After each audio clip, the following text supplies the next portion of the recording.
Bonjour à tous, je suis Gauthier Ruspini, je suis le cofondateur de Moven. Je suis directeur général adjoint aussi en charge de l'opérationnel et je vais vous présenter notre solution qui est de l'activité physique adaptée par visioconférence ou à distance. Donc on est un centre de ressources, de recherche et d'expertise et on est aussi organisme de recherche pour contrat. Donc Moven, on a créé cette start-up en 2012. On a accompagné plus de 10 000 patients, toutes pathologies confondues. Et on est le premier réseau sport santé de France aussi, c'est-à-dire qu'une fois que le patient a fini l'accompagnement avec nous, on est capable de lui dire où continuer son changement d'habitude de vie pour rester actif, pour avoir des répercussions à long terme et dans la durée. Et on souhaite prouver tous les programmes d'accompagnement de nos patients. Donc à l'heure actuelle, on a 16 programmes de recherche pour prouver cet impact-là. Donc on travaille avec des hôpitaux, avec des associations de patients, avec des laboratoires, pour donner de la preuve de ces interventions non médicamenteuses qui ont un impact aussi sur la santé des patients. On a eu certains labels, certaines reconnaissances. Le dernier en date, c'est la reconnaissance de la marque d'État Maison Sport Santé. Donc c'est reconnu par le ministère de la Santé, ministère des Sports pour accompagner les patients sur le territoire. Nous sommes à Montpellier, mais nous intervenons partout en France. Nous faisons de la recherche, donc nous avons l'agrément aussi crédit d'impôt recherche. Chose importante qui est rarement mise en avant, on est entreprise ESUS, donc d'utilité sociale. La start-up ne sort pas de dividendes et réinvestit tout dans l'emploi au niveau territorial. Et enfin, on a un agrément qualité qui est le label Calliope. Voilà, donc ça c'était un peu pour toutes les certifications et les reconnaissances.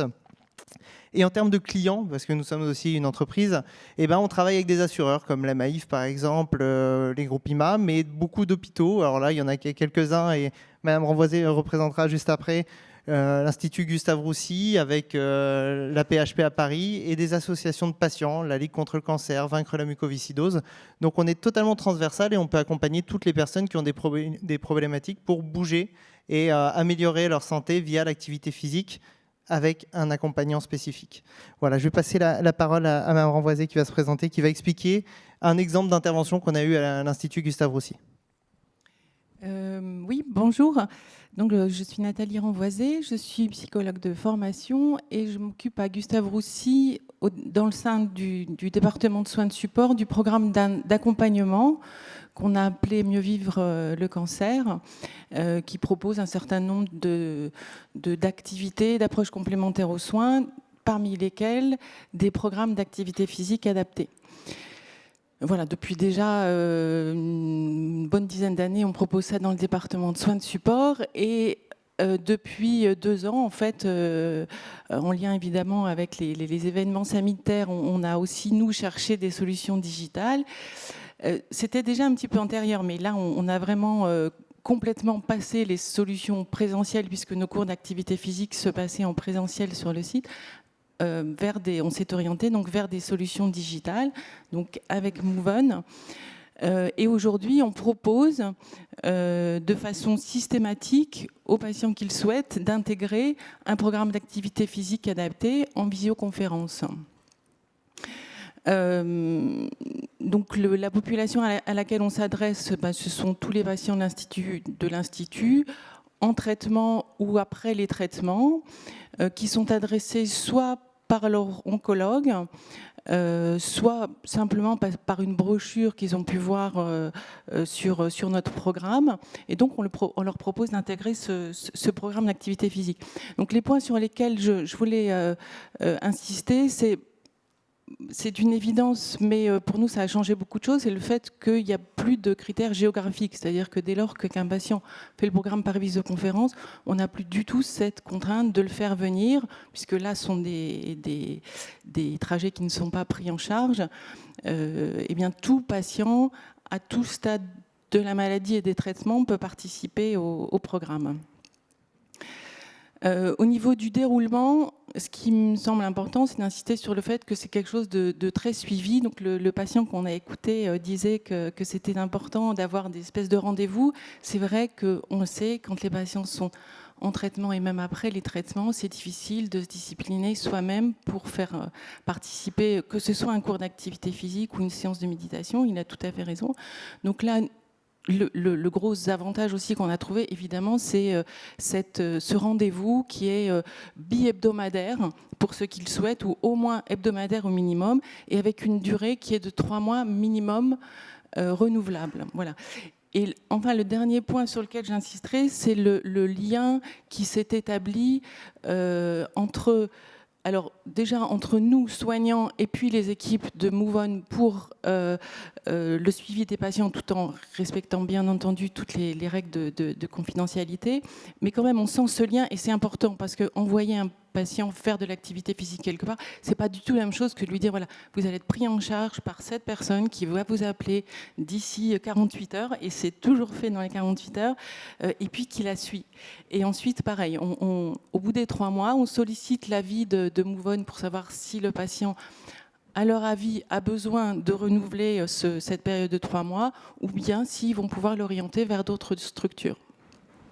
Voilà, donc c'est vrai que c'est une expérience qui s'est révélée très positive et qu'on est très heureux de pouvoir proposer maintenant à nos patients.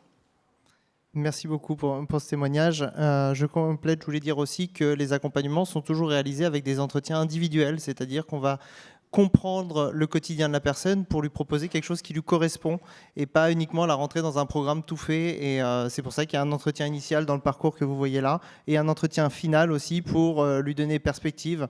Je prends un exemple, un patient qui a un cancer et qui doit bouger. Si il a un chien, on peut s'appuyer sur ce chien-là pour être une excuse pour faire des sorties. Et il faut contextualiser chaque solution et pas dire simplement aller faire de l'activité physique, encore pire, aller faire du sport avec ce mot qui fait extrêmement peur.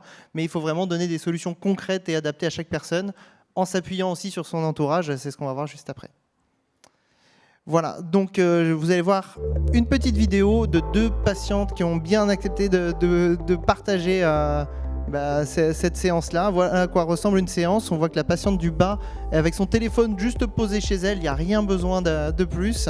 C'est accessible en un clic, il n'y a rien à télécharger, il n'y a pas d'abonnement, il n'y a rien à prendre. C'est un petit mail sur lequel on clique et on se retrouve dans la séance.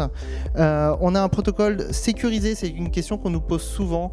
Qu'est-ce qui se passe si la personne a un problème de l'autre côté ? Eh ben, on a des process qualité qui permettent justement de sécuriser la personne à distance. On a une formation de secourisme à distance et on appelle aussi, on a toujours des gens contacts relais qui sont définis pendant l'entretien initial qui permettent d'intervenir si besoin. On pratique avec ses proches, on est dans un contexte où l'aidant, l'aidé aussi sont sollicités et on peut imaginer des couples qui pratiquent ensemble. On pense à l'image de soi, aux représentations, à la charge que peut être le quotidien. Là, c'est une parenthèse qui nous permet en plus d'améliorer sa santé. Et on essaie de rentrer dans le ludique. Le but, c'est qu'on n'est pas dans de la rééducation, nous ne sommes pas kinés, on ne sait pas faire de la rééducation, mais on est dans l'amélioration des paramètres physiques, psychosociaux. Pour le ludique aussi, on utilise énormément le ludique. Enfin, on est en train de développer aussi des capteurs physiologiques. On va remonter la fréquence cardiaque en direct du patient s'il le souhaite. Il y a des cardiotoxicités, il peut y avoir ce type de problématique-là. On va pouvoir sécuriser encore un niveau du dessus via nos développements qui arrivent l'année prochaine. On peut partager de la musique en live directement dans les ordinateurs des patients et on va développer des fonctions sport qui sont aujourd'hui en état de prototype avec des chasubles virtuels, du matériel virtuel qui peut arriver. Mais on n'utilise vraiment que le matériel des patients pour l'instant. Le but, c'est pas de leur faire acheter une salle de sport pour faire chez eux. Voilà un petit retour d'expérience, alors tout cancer confondu. Aujourd'hui, on a 94% des séances programmées qui sont réalisées. Donc la technologie n'est pas du tout un frein. Les gens qui rentrent dans ce programme-là, c'est 4% de séances. Donc sur 100 séances programmées, il n'y en a que 4 qui sont annulées à cause d'un problème technologique. Et c'est souvent très ponctuel. Donc voilà, il faut dédramatiser la technologie. En déclaré, les 2 prochaines données sont en déclaré parce qu'elles ne relèvent pas de protocole. On a 89% des patients qui déclarent avoir une réduction de la fatigue avec l'activité physique. Et enfin, la chose dont on est le plus fier, c'est que 94% des gens déclarent avoir augmenté de manière significative leur niveau d'activité physique. Et du coup, on sait que c'est des conséquences à long terme en qualité de vie, en santé, et qui permettent justement de changer de mode de vie et d'avoir un accompagnement différent. Voilà. Je vous remercie. Ce travail-là, il va permettre aussi de lancer un projet avec Janssen derrière pour pouvoir toucher la population qui est visée aujourd'hui.